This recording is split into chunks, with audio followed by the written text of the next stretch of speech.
Essa nova temporada de animes está peculiar. Tem bruxaria, contação de histórias, Fullmetal 2 e muita, mas muita mentirada. Quer saber o que assistir essa semana? Vem comigo que essa é a Nano Review.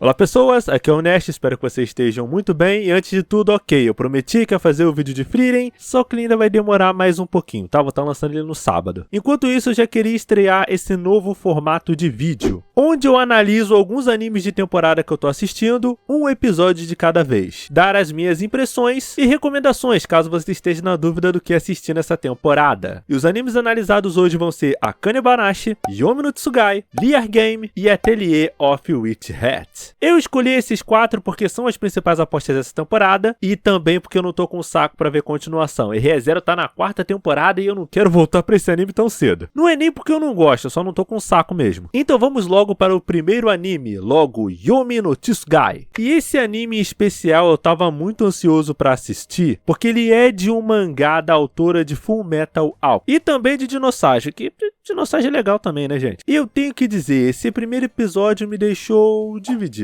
Ele tem algumas coisas que eu gosto e algumas outras que eu não gosto também. Mas bem, antes de qualquer coisa, vamos falar de sinopse, né? Yomi no Tsugai começa com o nascimento de 2 crianças, Yoru e Asa. E a história já começa dizendo que essas 2 crianças vão ser os grandes salvadores da humanidade, o que já logo de cara deixa a gente bem ansioso para ver o que vai acontecer. Então nós cortamos para 17 anos no futuro, onde nós vemos essa vila no que parece ser um Japão antigo. E nisso a gente já acompanha o Yoru caçando uma ave. Ele deve ter violado umas 15 leis do Ibama nisso daí. E já tem um detalhe nesse início que me deixa dividido. O Yoru vê como se fosse um grande animal rasgando os céus, fazendo uma grande marca. E nisso ele escuta como se fosse um barulho. E ele diz, nossa, é um dragão peidando. Tá bom, Yoru. Só que esse barulho que o Yoru escuta é um barulho de um avião. E eu vou explicar melhor sobre por que isso é um problema mais tarde. Nisso nós vemos o Yoru voltando para sua vila, e é uma típica vila antiga do Japão. E nisso nós vemos que o Yoru tem uma irmã, a Asa. Só que a irmã dele fica escondida num lugar. Ela parece que está reservada num canto muito específico e poucas pessoas da vila podem vê-la. O que te deixa levemente curioso. Você pensa, pô, por que ela está presa ali? Por que o trabalho dela é tão importante? E a história tenta nos mostrar o quanto que eles são bons irmãos. Mas então a nossa expectativa é quebrada. Nós vemos um estrondo estranho. E nisso uma espécie de cúpula parece se quebrar na vila. E o que parecia ser mais uma vila antiga no Japão se revela como sendo cercada de helicópteros. E ali começa um pega pra capar, é um tal que todo mundo começa a morrer, começa a vir um monte de gente do exército matar todo mundo. E, inclusive nós temos uma garota que usa uma técnica estranha. Conforme ela vai mexendo as suas mãos, as pessoas vão morrendo, pedaços dos corpos se desintegram. E quando eu vi isso pela primeira vez eu pensei, tá, ela tá achando que é o Aki Arakawa. Aí depois vai ter um cospobre da Rimeno? Arakawa.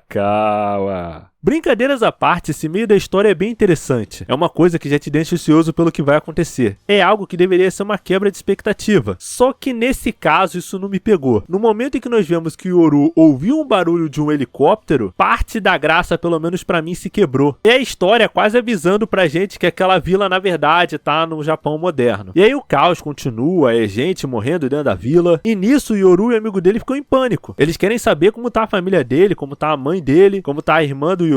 E nisso o Yoru volta até onde ela estava. E ali a irmã dele é atacada por uma mulher misteriosa. E nisso nós descobrimos que essa mulher misteriosa na verdade é Asa. Mas o Yoru ainda não sabia disso e ele acabou fugindo junto com o mercador. E é um pega pra capar, é um caos sem limites. Até que o mercador dá pra ele o cordão, que era um cordão que servia pra ativar alguma magia. E quando o Yoru vai ativar isso, de uma forma até muito violenta, o cara literalmente quase quebra o nariz do Yoru no chão para poder ativar o sangue. Então os 2 totens que estavam no início da vila se ativam. Eles se transformam em 2 monstros, um monstro homem e um monstro mulher. E o próprio vendedor diz que esses ditos monstros na verdade são Tsugais. Tsugais esse que agora o Yoru controla. E nisso o episódio acaba. acaba. E foi um episódio bom, não perfeito, tem toda aquela questão de que a gente saber que tem um avião sobrevoando a vila meio que mata um pouco do mistério. E tem a coisa também de que tudo acontece muito rápido. Eu sei que por um lado isso é bom porque deixa o episódio bem dinâmico, é uma quebra de expectativa muito grande, mas por outro lado eu queria ver um pouco mais dessa vila. Até para que quando tudo acontecesse, a gente sentisse mais pelas mortes e tudo mais. Se bem que eu acho que o ponto dessa história é realmente quebrar a expectativa mesmo. É um episódio para já te colocar dentro da trama e você ficar ansioso pelo que vai acontecer. Por que que a Asa foi afastada do Yoru? Por que que eles criaram uma irmã falsa? Por que que Yoru foi afastado de todas as pessoas? O que são os Tsugais? Todas essas coisas te deixam ansioso pelo que vai vir. E principalmente ansioso pelo próximo episódio. Então, no geral, esse é um episódio bom. E se vocês querem saber se eu vou continuar assistindo, sim. Então já aguarda a review do próximo episódio na próxima semana. E agora vamos de Liar Game. Eu tava ansioso por ele porque ele é de um mangá do mesmo autor de One Out, que é um dos meus animes de esporte favoritos, justamente porque ele mistura beisebol com apostas. Só que esse anime, eu acho que muito de eu não gostar dele é porque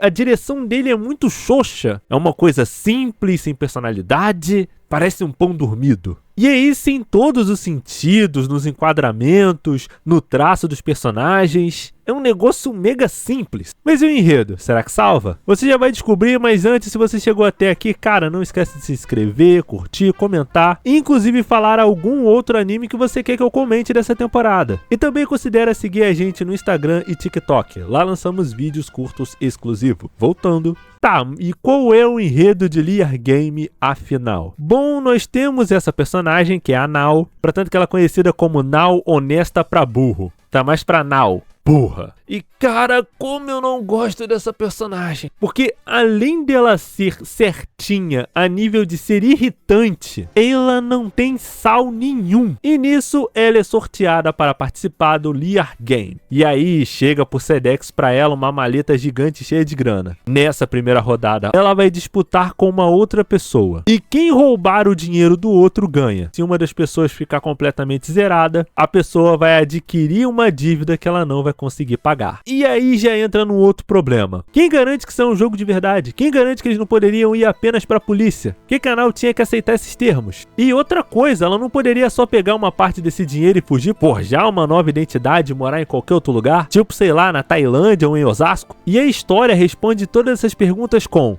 a Nao é muito burra pra pensar nisso. E cara, isso é broxante demais. E nisso a Nao descobre que ela vai disputar com o seu professor do secundário. E ali eles batem o papo, o professor logicamente consegue levar ela no bico, e aí acaba pegando o dinheiro dela dizendo: não, vou colocar aqui o dinheiro aqui no banco pra ninguém roubar, sabe? Aí nisso a Nao tomando a jabiraca. Então ela decide que vai pesquisar por picaretas no Google. Ela vai no Google procurar picaretas na minha região 2026 atualizado no Google. E nisso ela descobre que vai ter um grande falsário, um grande picareta que vai estar saindo da prisão no dia seguinte. E nisso ela vai pra frente da cadeia pra procurar o cara. Esse cara que tem o rosto que, nossa, não tem nada de genérico nele. E ele simplesmente diz: olha, eu não vou poder te ajudar porque você tá me pedindo pra roubar uma outra pessoa e eu acabei de sair da jaula. Só que mesmo assim a Nao decide que vai seguir o cara. E aí o cara fala assim: não, espera aqui aí, eu vou ficar aqui no apartamento e você fica aí. E a Nao espera de manhã, tarde, noite, porque essa mulher é burra. Essa mulher, quando foi nascer, quando ela passou pela fila da burrice, ela passou 10 vezes. É muito burra. Burra. Tem que perder tudo. Mas não é o que vai acontecer, né? Ela tá na capa do anime. E nisso o cara simplesmente desiste e fala: ok, eu vou te ajudar. E aí eles confrontam o professor dela, ele dizendo que não vai voltar atrás, porque o cara tá cheio de dívida, a mulher abandonou ele, os filhos abandonaram ele, o cachorro dele morreu, enfim,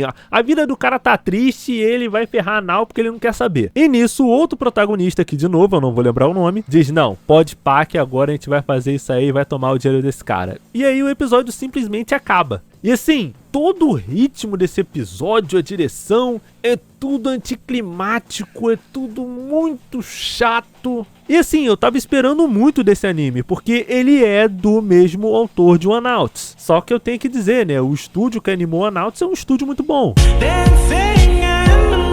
Mas agora, dando um twist de 360 graus, vamos falar desse que é o anime que eu mais gostei. E Akane Banashi era um anime que eu estava bem curioso, porque ele tem uma temática bem diferente falando sobre Iraguko, que é um tipo muito específico de contação de história bem tradicional no Japão. E dos 4 animes que eu analisei nesse vídeo, Akane Banashi teve pra mim o melhor primeiro episódio, porque ele tem uma direção muito boa e principalmente um roteiro muito bom. E já que a gente falou dele, nesse primeiro episódio nós seguimos o Toru Osaki, que é um expoente de Iraguko. E nesse primeiro episódio nós vemos toda a batalha dele para chegar no Shinichi, que é o último nível de contadores de Iraguko. Até porque ele já estava nessa carreira há muito tempo, ele estava sendo sustentado pela mulher, ele queria realmente dar orgulho para a família dele. E é muito doido a gente pensar que essa história não vai ser sobre ele, mas sim sobre a filha dele, que tem muito orgulho do pai. Para tanto que ela inclusive tretou com um garoto que estava falando que o pai dela era um fracassado, e ela fez tudo isso usando Iraguko assim como o pai dela, contando uma história mesmo. E é muito interessante ver que a direção desse anime tem um trabalho muito difícil, porque Iraguko é contado por uma única pessoa, aonde tudo que essa pessoa pode usar é um leque. E você fica pensando, pô, como é que um anime vai conseguir prender a atenção de alguém, sendo que ele é a história de alguém que precisa ficar sentado na frente de uma plateia contando uma história? Esse anime consegue fazer isso com uma maestria muito grande, porque ele tem uma direção muito inventiva. Ele aproveita do fato de que muito que você precisa ter em Iraguko utiliza da imaginação e cria uma direção por vezes até meio psicodélica. É legal ver que enquanto o Toru tá treinando a apresentação dele de Iraguko, você vê a Akane imitando ele como uma filha imitando o pai, e você vê a imagem dos dois sobreposta, e depois quando o Toru vai se apresentar na promoção de Shinichi, a história usa até mesmo de um plano de primeira pessoa para mostrar o quão nervoso ele tá, mas aí ele percebe que a filha dele tá assistindo ele, a mulher dele tá assistindo ele, e a filha dele tem muito orgulho disso, então ele vai fazer o melhor possível para fazer a melhor apresentação da vida dele. E você percebe que a história vai construindo isso e você genuinamente acredita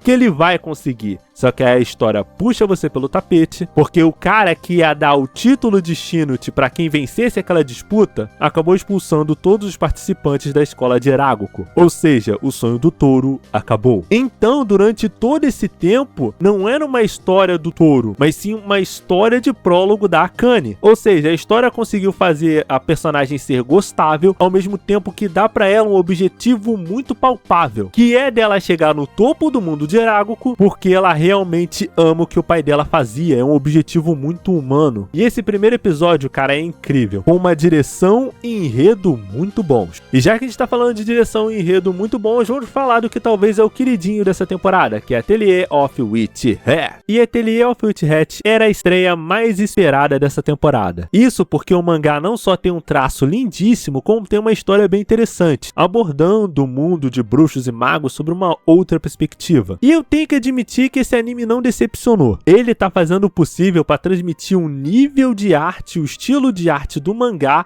para dentro do anime. Eu não sei o quão fiel ele tá com relação ao mangá, mas o anime, pelo anime, tá muito bom os 2 primeiros episódios. E tipo, eles já lançaram logo 2 episódios de uma vez, né? Pra mostrar que eles são brabos. Tá, mas sobre o que é Atelier of Witch Hat? Nessa história, nós acompanhamos a Coco, que vive num mundo onde bruxos e bruxas existem. E, teoricamente, só pessoas escolhidas, só pessoas que nasceram com esse poder, podem se tornar bruxos. E nisso chega no ateliê de roupas de sua mãe uma pessoa misteriosa, que no caso é o Kifrey. E a carruagem que as 3 clientes da mãe de Coco estava, quebrou, e Kifrey se voluntaria para consertar. E então descobrimos que ele na verdade é um bruxo. E Coco obviamente queria saber mais da magia através dele. Mas ele diz que é para Coco ficar na frente da porta. Só que a curiosidade acaba sendo mais forte do que ela e ela acaba espiolhando. Espiolhando? Enfim, e aí ela acaba vendo que a magia não vem de um dom especial, mas sim através de uma espécie de caneta tinteiro e através de símbolos muito específicos. Caneta tinteiro essa muito similar à que ela tinha ganho quando era criança, junto com um livro supostamente de magia. Então, para tirar a prova dos 9, a garota decide fazer alguns símbolos usando aquela caneta que ela ganhou. Então ela finalmente descobre o segredo da magia. Porém, nem tudo são flores. Sem saber nada de magia, a garota acaba fazendo um glifo qualquer.